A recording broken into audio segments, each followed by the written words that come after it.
हमारे ऊपर प्रभु की कृपा है ये हम कैसे पहचाने? ये 8 लक्षण प्रकट होने लगते हैं जिसके ऊपर प्रभु की कृपा होती है। हमारे ऊपर प्रभु की कृपा है ये हम कैसे पहचाने? तो ये 8 लक्षण प्रकट होने लगते हैं जिस पर हरिजू की प्रियाजू की कृपा है। पहला, घोर अपराध करने वाले के प्रति भी दया की भावना,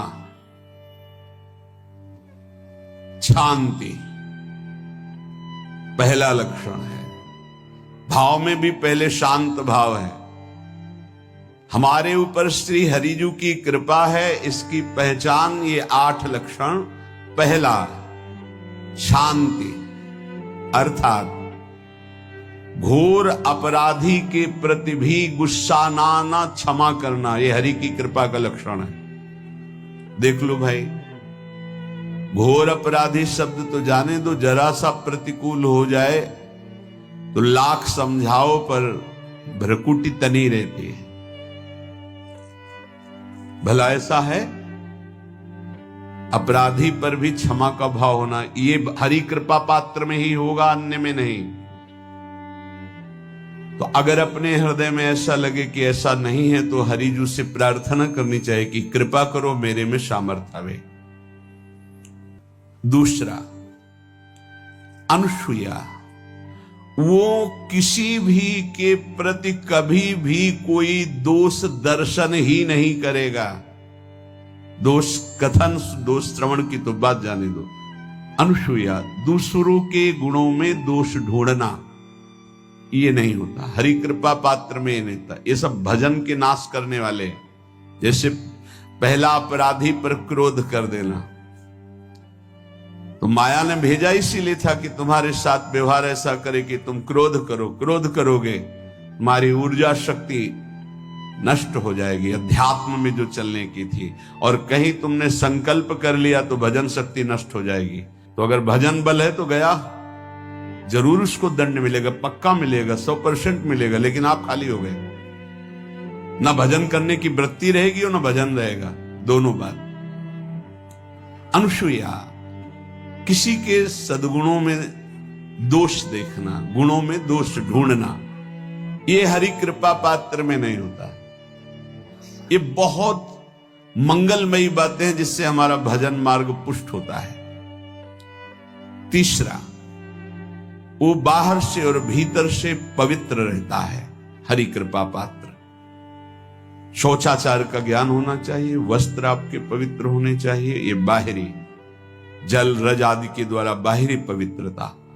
और निष्कपटता, निश्चलता, सत्य भाव, ये अंदर की पवित्रता है। अगर कपट है, छल है, असत्य है तो हृदय मलिन रहता है। भीतर और बाहर से पवित्र रहना, इसमें खास बात क्या है? भीतर और बाहर से पवित्र रहने में, भीतर और बाहर से सदैव पवित्र कौन रह सकता है? तो बोले जो पुंडरीकाक्ष भगवान श्री हरि का, प्रियाजू का स्मरण करता रहता है, वो शवायाभ्यंतर शुचि, वो बाह्य और अभ्यंतर दोनों से पावन रहता है। तीसरी जो कृपा का लक्षण है, अर्थात वो सदैव भगवत चिंतन परायण, शौचाचार का पालन करने वाला, बाहर और भीतर से हरि कृपा पात्र पवित्र रहता है। चौथा,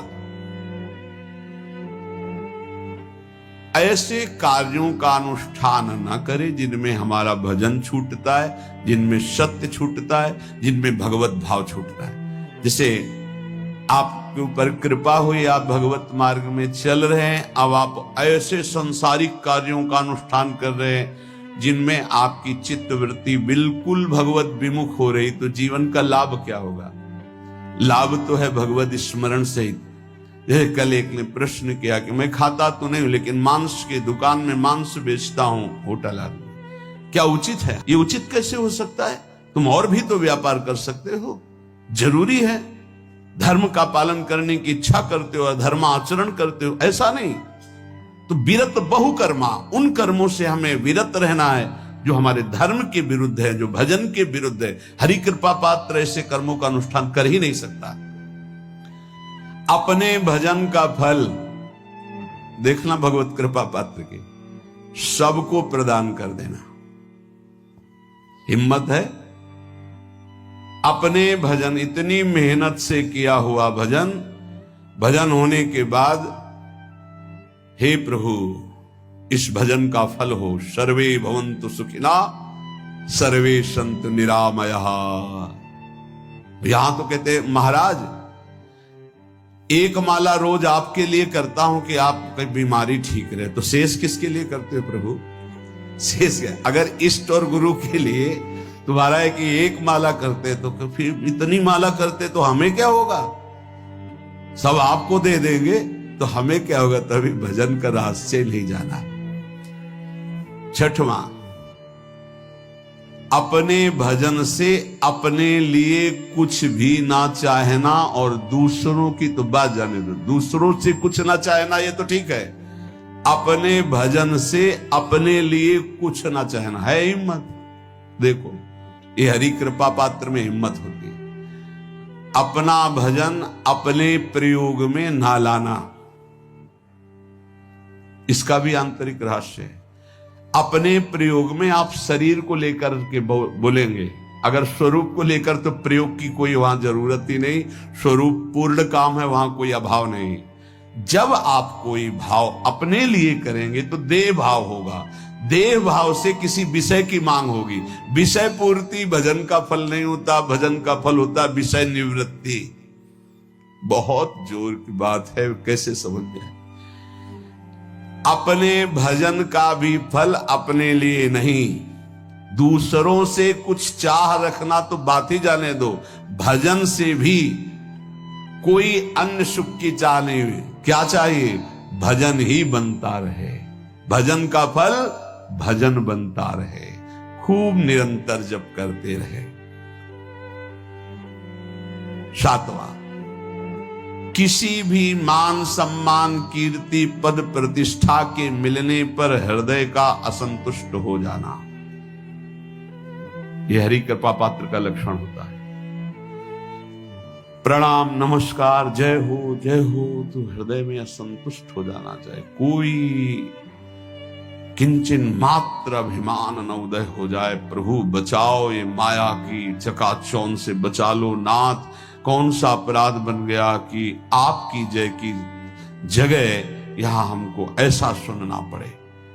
मान प्रतिष्ठा कीर्ति जिसके लिए बड़े बड़े लालायित रहते, हरि कृपा पात्र को विष की तरह चुभती है।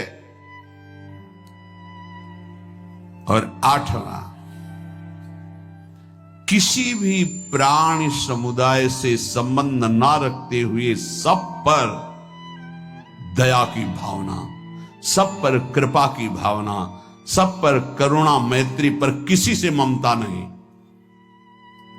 ये सूत्र बहुत व्यवहार में प्रयोग करने योग्य है। सबसे करुणा और मैत्री पर किसी से ममता नहीं। करुणा तो करी भरत जी ने, मैत्री भी की मृग से, पर ममता रहित नहीं रहे। ममता कर ली तो अगला जन्म हिरण का हो गया। ममता नहीं रखी, निर्ममो निरहंकारा।